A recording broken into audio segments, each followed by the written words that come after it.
तो देखिए हम लोग बेसिकली इक्विवेलेंट कैपेसिटेंस की वैल्यू पढ़ रहे थे क्लास 12 का, ठीक है। सीरीज और पैरेलल कनेक्शन का हमने पढ़ा था।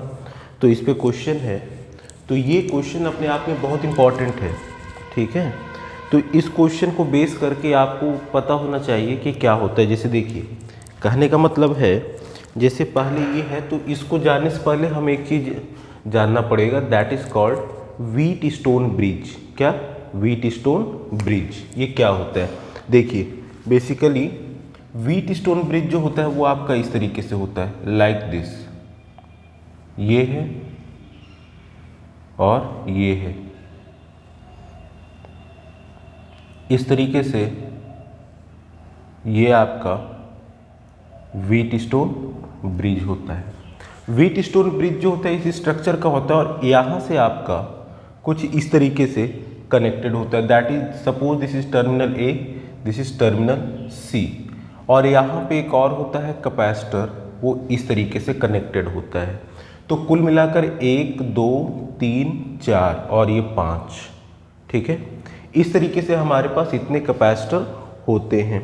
जब ये होते हैं तो इसमें क्या होता है, देखिए इसको हमने मान लिया C1, इसको C2, this is C3, C4 and this is C5। तो उस केस में जो आपका होता है वो आपका हो जाता है C1 अपॉन C2, ठीक है। C1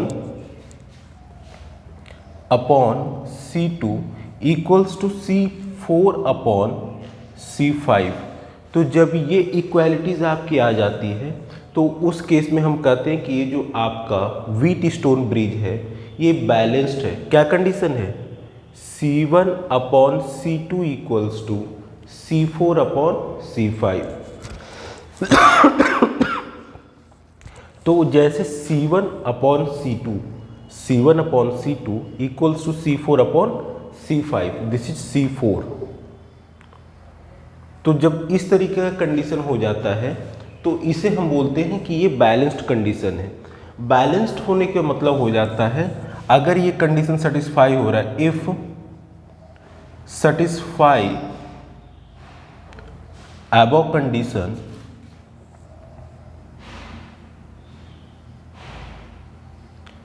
then C3 is effectless। इसका क्या मतलब है कि अगर C1 अपॉन C2 की वैल्यू C4 अपॉन C5 के इक्वल है तो उस केस में C3 जो होता है वो इफेक्टलेस हो जाता है। कहने का मतलब है कि इसको हम हटा सकते हैं, दैट मीन्स कि इसको हम डिस्कनेक्ट कर सकते हैं। क्यों? इस केस में फिर यहाँ पे चार्ज का फ्लो नहीं होता है। तो ये होता है हमारा व्हीट स्टोन ब्रिज। क्या होता है? व्हीट स्टोन ब्रिज होता है। तो यहाँ पे देखिए अब ये जो है कैसे होगा, तो जरा इस सर्किट को, अब हमारा ये जो क्वेश्चन है इस क्वेश्चन को हम देखेंगे। देखिए ये पॉइंट ए है, दिस इज पॉइंट सी। तो यहाँ से चला तो जरा इसको हम देखते हैं। तो ए से, दिस इज पॉइंट ए, ठीक है। यहाँ से 2 है CP CQ, यहाँ से 2 है C1 C4 है। तो यहाँ से आपका this is CP and this is CQ। इसको हम इसमें बदल रहे हैं, ये क्वेश्चन इसी बेस्ड पे है, इसलिए हम आपको इसको हम क्या बोलते हैं, wheat stone bridge. Wheat stone bridge. तो बेसिकली ये कैसे होगा, देखिए CP और CQ जो है, यहाँ पे CP और CQ दोनों पॉइंट ए से कनेक्टेड है। देखिए ए से C1 C4 कनेक्टेड है, तो इस तरीके से हमने यहाँ पे लिख दिया। अच्छा, अब यहाँ पे देखिए CR जो है, ये जो CR है वो आपका इससे भी कनेक्टेड है और इससे भी कनेक्टेड है। यहाँ C3 देखिए C2 से भी कनेक्टेड है, C5 से भी कनेक्टेड है यहाँ पे। तो ये जो आपका ये जो दिस इज CS है, ये CS क्या है यहाँ पे देखिए, CS जो है वो आपका CR से भी कनेक्टेड है और CTB से भी कनेक्टेड है। यानी कि यहाँ देखिए अगर हम C2 की बात करें तो ये C3 से भी कनेक्टेड है और C5 से भी कनेक्टेड है और साथ में ये C1 से भी कनेक्टेड है। ये हमारा C2 जो है, ये C2 देखिए ये C3 से भी कनेक्टेड है, इससे भी यहाँ पे कनेक्टेड है, C1 से भी कनेक्टेड है, इसका सेकेंड एंड जो है C5 से भी कनेक्टेड है। तो जरा देखिए ये आपका हुआ। तो यहाँ पे अगर आप इसको लेते हैं तो देखिए ये जो आपका दिस इज CS है, तो यहाँ पे जो CS है वो आपका क्या हो जाएगा, यहाँ पे जस्ट अ मिनट रुके क्वेश्चन देख लूँ। तो यहाँ पे इसको अगर हम CQ कर दें और इसको हम CP कर दें तो देखिए इस CQ से CS भी कनेक्टेड है, ये C2 से कंपेयर कर रहा हूँ, ये C2 जो है C1 से कनेक्टेड है, C3 से कनेक्टेड है, C5 से कनेक्टेड है। कौन, ये C2। अब जरा यहाँ देखिए ये CS जो है ये CQ से कनेक्टेड है, CR से कनेक्टेड है, CT से भी कनेक्टेड है।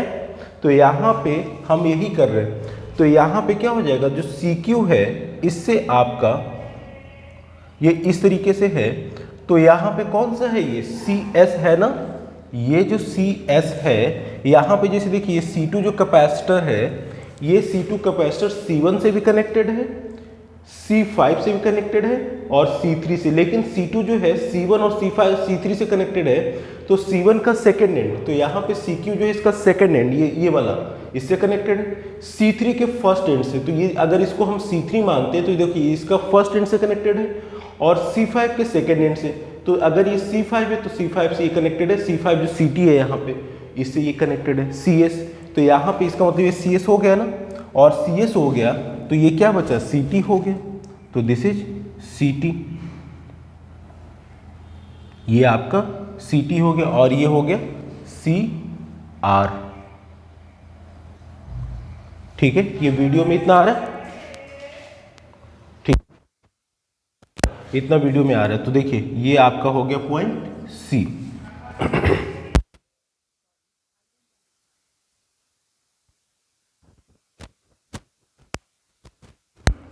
तो यहाँ पे बेसिकली ऐसे क्वेश्चंस को हम व्हीटस्टोन ब्रिज से सॉल्व करते हैं। आप जरा इसे कंपेयर कीजिए तो देखिए ये C1 जो है आपका, इसे जब कंपेयर करेंगे तो C1 किसके इक्विवेलेंट है, ये CQ के, और C4 जो है ये आपका CP के, C5 जो है CT के, और CS जो है C2 के, एंड दिस इज C3। ठीक है, तो ये व्हीटस्टोन ब्रिज बन गया ना। हम फिर से इसको बताते हैं, हम इसको एक बार फिर से आपको पूरा डिलीट करके बताते हैं ताकि और अच्छे समझ में आए। देखिए बेसिकली क्या है, यहाँ पे इस क्वेश्चन पे आते हैं, थोड़ा सा इन चीज़ों को मैं यहाँ लिख लेता हूँ।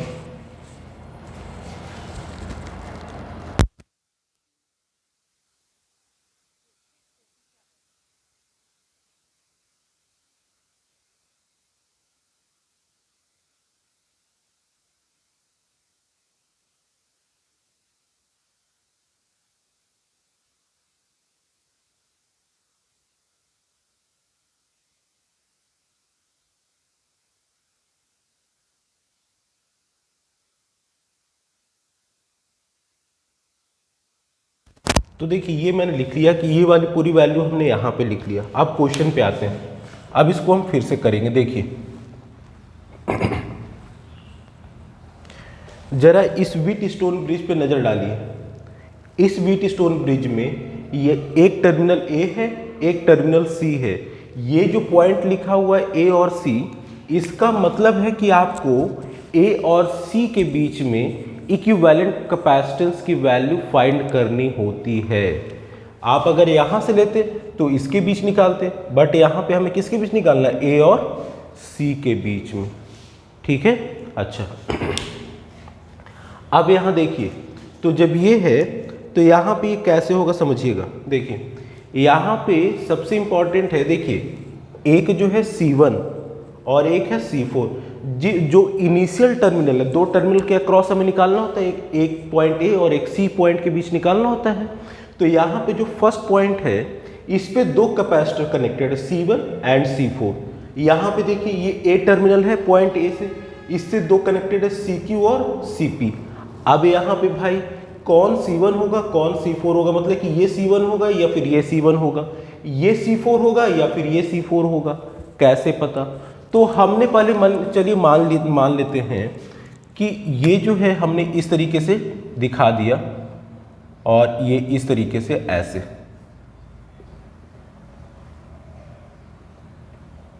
ये इस तरीके से है, A है, दिस इज C। अब यहाँ देखिए भाई यही तो होता है व्हीटस्टोन ब्रिज। अब इसमें हमने माना, अब इसमें हमें नहीं पता C1 C4 कौन है, ये C1 है ये C4 है या फिर ये C4 है ये C1 है, हमें नहीं पता। तो हमने लेकिन इतना पता है कि टर्मिनल पे तो एक C1 होगा एक C4 होगा। तो चलिए हम यहाँ पे इसको मान लेते हैं, CP को मान लेते हैं, CP को C1 देखिए इसके इक्विवेलेंट, और इसको हम मान लेते हैं CQ। हमने अभी माना है, हमें नहीं पता कि CP यहाँ होगा या फिर यहाँ होगा, CQ यहाँ होगा या फिर यहाँ होगा। अच्छा अब यहाँ पे देखिए जब ये चीज़ आ गई, अब इसमें देखिए जो आपका CQ है ना, इस CQ से आपका जो CR तो ये देखिए CR ये हुआ, CR हमेशा याद रखिए, देखिए सबके मिडिल पॉइंट में है, CR C3 होगा। कैसे? देखिए ये आपका इससे भी मिल रहा है, ये देखिए 1 2 3, 3 का 1 2 3, 3 का जंक्शन यहाँ देखिए 1 2 3, 1 2 3, 3 का जंक्शन, यानी कि ये जो है हमारा C3 है। इतना कंफर्म हो गया कैसे कि C3 का जो इनिशियल टर्मिनल होता है तो उस पर 3 पॉइंट होते हैं, 1 2 3। इसका सेकंड पॉइंट, ये जो सेकंड एंड होता है इसका, इस पे 1 2 3 एंड मिलते हैं। तो यहाँ पे देखिए अगर ये है तो यहाँ पे देखिए इसका, इस कैपेसिटर का, इस कैपेसिटर का और इस कैपेसिटर 3 मिल रहे हैं। यहाँ पे देखिए सेकंड एंड पे इस कैपेसिटर का, इस कैपेसिटर का और इस कैपेसिटर का, तीनों मिल रहे हैं। तो यानी कि कंफर्म हमारे क्या है, CR जो है वो C3 है। इतना तो कंफर्म हो गया, तो ये हमने C3 लिख लिया, जो क्या है हमारा C3, जो कि CR के इक्विवेलेंट है। किसके? CR के। अब यहां पे देखिए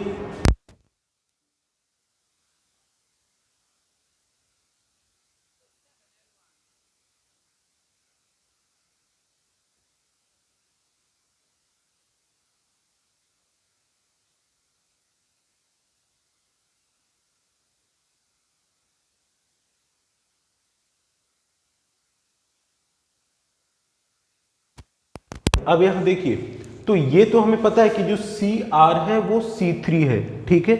अच्छा लेकिन जो CQ है ना, इस CQ से आपका CS कनेक्टेड होता है, इस CQ से आपका CS कनेक्टेड होता है, और ये तीनों टर्मिनल यहाँ पे मिलते हैं। तो अगर CQ है तो ये CS हो जाना चाहिए भाई, तभी तो होगा। ये हमारा अगर CQ है तो ये CS होना चाहिए, क्योंकि देखिए यहाँ पे CQ से CS का फर्स्ट टर्मिनल और CS का फर्स्ट टर्मिनल मिल रहा है, और CR का भी फर्स्ट टर्मिनल मिल रहा है। देखिए ये आपका कहने मतलब ये कैपेसिटर, ये फर्स्ट हो गया, ये सेकंड हो गया किसी कैपेसिटर का। तो यहाँ पे जो आपका CQ है, CQ का सेकंड मिल रहा है, तो CQ का ये सेकंड वाला ये कैपेसिटर हो गया, लेकिन CS का फर्स्ट मिल रहा है। CS का फर्स्ट चलिए ठीक है, ये CS का फर्स्ट, लेकिन CR का देखिए, CR का भी फर्स्ट मिल रहा है। और यहाँ से अगर आप देखेंगे तो ये CR जो आपका ये है, इसका फर्स्ट तो ये वाला है ना, इसका फर्स्ट ऊपर वाला है ना, नीचे वाला तो नहीं है, यानी कि ये CQ नहीं होगा। क्यों? क्योंकि देखिए CQ का सेकेंड एंड तो मिल रहा है, CQ का सेकेंड एंड CS का फर्स्ट एंड, या अगर ये CQ तो जाहिर सी बात ये CS होगा, क्योंकि सिंपल ऐसे कनेक्ट हो रहा है, तो ये CS होगा। तो CS का फर्स्ट एंड ये वाला है, ये नहीं, ये वाला नहीं, ये वाला है। तो CQ का सेकंड, CS का फर्स्ट, लेकिन जो CR है जो कि ये है, इसका भी फर्स्ट एंड मिल रहा है, ये सेकंड एंड नहीं मिल रहा है। तो यहाँ पे ये फर्स्ट एंड है, ये सेकंड एंड है, तो यानी कि ये CQ नहीं है। तो यानी कि ये क्या है, ये है हमारा CQ और ये है हमारा CP। अब करके देखते हैं। देखिए जब हमने इसको CQ मान लिया तो CQ का सेकंड एंड यहाँ से चार्ज चलेगा, तो यहाँ पे सेकंड एंड है, और CR का फर्स्ट एंड ये रहा, ये होगा ना। तो यहाँ पे देखिए CR का फर्स्ट एंड ये वाला, मतलब पहला प्लेट इसका, ये यहाँ पे ये मिल रहा है, और CS का भी फर्स्ट एंड मिल रहा है। तो यानी कि ये CS हमारा कौन सा हो गया, ये हो गया, इसका फर्स्ट एंड मतलब पहला कैपेसिटर। तो यहाँ से बन गया हमारा ये CS, तो बचा क्या, ये बचेगा CT हो गया। तो इस तरीके से ये हमारा वैल्यू आता है, समझ में आ गया। अब इसको हम सॉल्व करेंगे। तो देखिए बेसिकली जब आप इस वेट स्टोन ब्रिज से कंडीशन से कंपेयर करते हैं तो ये C1 हो जाता है, ये आपका क्या हो जाता है C2 हो जाता है, ये हो जाता है C4 और ये हो जाता है C5। अब यहाँ पे C1 upon C2 equals to C4 upon C5, ये हो जाता है हमारा यहाँ। तो यहाँ पे सबकी वैल्यू दे रखी है 10 माइक्रोफैरेड, तो जरा वैल्यू रखते हैं, क्योंकि सबकी वैल्यू 10 माइक्रोफैरेड है तो यहाँ पे 10 अपॉन 10 इक्वल्स टू 10 अपॉन 10, कितनी वैल्यू आई 1, 10 अपॉन 10, दोनों की वैल्यू रेशियो क्या आ रहा है 1 आ रहा है ना रेशियो। दैट मीन्स कि ये सर्किट जो है बैलेंस्ड है, और अगर बैलेंस्ड है तो CR को हम इफेक्ट लेस कर सकते हैं, मतलब कि इसको हम डिसकनेक्ट कर सकते हैं, ठीक है। तो जब हमने डिसकनेक्ट कर दिया मतलब कि इसकी कोई इंपॉर्टेंस नहीं है, तो जब इंपॉर्टेंस नहीं हो तो इसको हम क्या कर देंगे, ओपन कर देंगे। अब जब ओपन कर दिए तो यहाँ पे देखिए CQ यानी कि जो C1 और CS जो कि C2 इसके अकॉर्डिंग माना गया है, ये दोनों किस में है, सीरीज में है, और ये दोनों भी सीरीज में हो जाएंगे। तो अब इस पूरे को हम डिलीट करके फिर अब इस क्वेश्चन को सॉल्व करते हैं।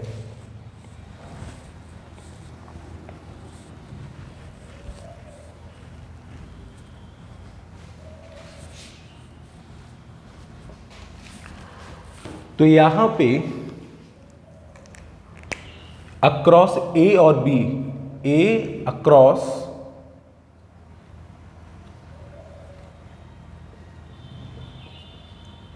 Point A and point B, A और सॉरी ये पॉइंट C है, ये C है B नहीं है, तो इसके अक्रॉस देखिए ये जो CQ है और CS है किस में है, देखिए यहां से सीरीज में है ना। सीरीज में क्या होता है आपका, इस तरीके से होता है और इस तरीके से होता है, मतलब क्या, ये अगर किसी कैपेसिटर का A कैपेसिटर तो इसका फर्स्ट एंड है इसका सेकंड है, ये B कैपेसिटर है इसका फर्स्ट है सेकंड है, तो सेकंड से फर्स्ट कनेक्ट होता है।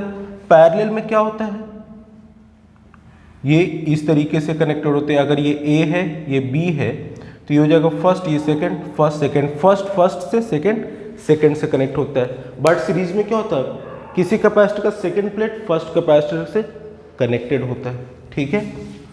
तो यहाँ पे आपका ये चीज हो गया, तो ये दोनों आपस में क्या हो जाएंगे, सीरीज में हो जाएंगे। तो जब ये हमारा सीरीज में है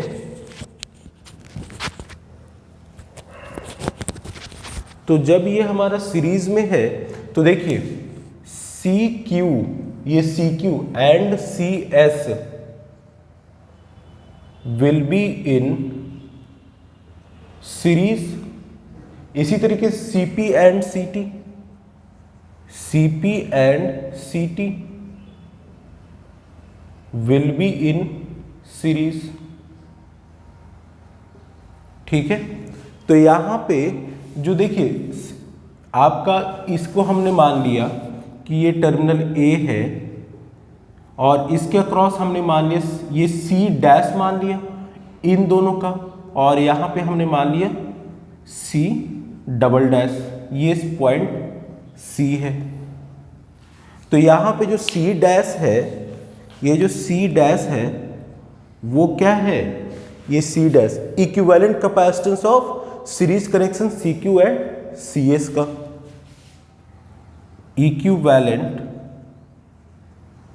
कैपेसिटेंस, इक्विवेलेंट या फिर नेट जो भी बोल लीजिए, capacitance of CQ and CS। C double dash क्या है, equivalent capacitance of CP and CT, CP and CT। और ये कैसे हैं, सीरीज कनेक्शन है ना, तो ये भी सीरीज में है, ACRIES सीरीज। तो अब देखिए यहाँ पे ये हो गया, ठीक है। तो अब यहाँ पे देखिए लिखते हैं, तो 1 अपॉन C डैश इन दोनों का, C डैश हमने माना है ये, तो क्या हो जाएगा 1/CQ प्लस 1/CS। वीडियो में इतना आ रहा है, ठीक है। तो 1/C डैश इक्वल्स टू 1/, देखिए सबकी वैल्यू कितनी दे रखी है 10 माइक्रोफैरेड, तो 1/10 प्लस 1/10।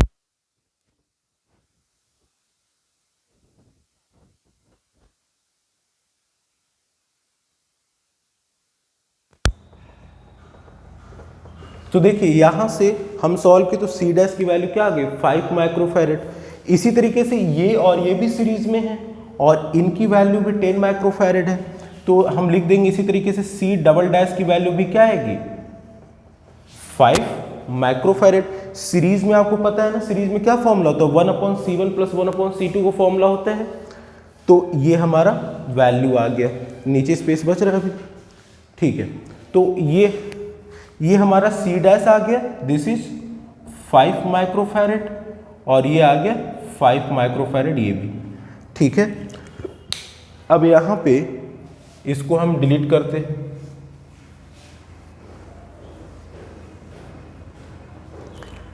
अब यहाँ पे देखिए इन दोनों का नेट क्या आ जाएगा CT आ जाएगा, तो CT लिख लेते हैं इक्विवेलेंट और net capacitance of C dash and C double dash. तो CT क्या हो जाएगा, देखिए अब ये दोनों किस में है, ये C डैश और C डबल डैश ये दोनों किस में है पैरेलल में है। तो पैरेलल का फॉर्मूला आपको पता है C dash plus C double dash, तो दैट मीन्स 5 प्लस 5 माइक्रोफैरेड। तो CT की वैल्यू क्या हो जाएगी 10 माइक्रोफैरेड। तो यहां से A और C के बीच में हमारा नेट कितना आ गया 10 माइक्रोफैरेड। तो ये क्वेश्चन जो था आपका व्हीटस्टोन ब्रिज पे था, व्हीटस्टोन ब्रिज का कॉन्सेप्ट हमने बता दिया और ऐसे होता है। तो देख लीजिए अच्छे क्वेश्चन थे, ये आपको ऑब्जेक्टिव में पूछा जा सकता है कि ये कौन सा सीरीज में कौन पैरेलल में, या फिर सब्जेक्टिव में आपसे सीधे डायरेक्ट निकालने को दे दे फाइनल आंसर। तो अच्छा क्वेश्चन था। तो आज के लिए इतना ही रखते हैं, नेक्स्ट क्वेश्चन नेक्स्ट वीडियो में।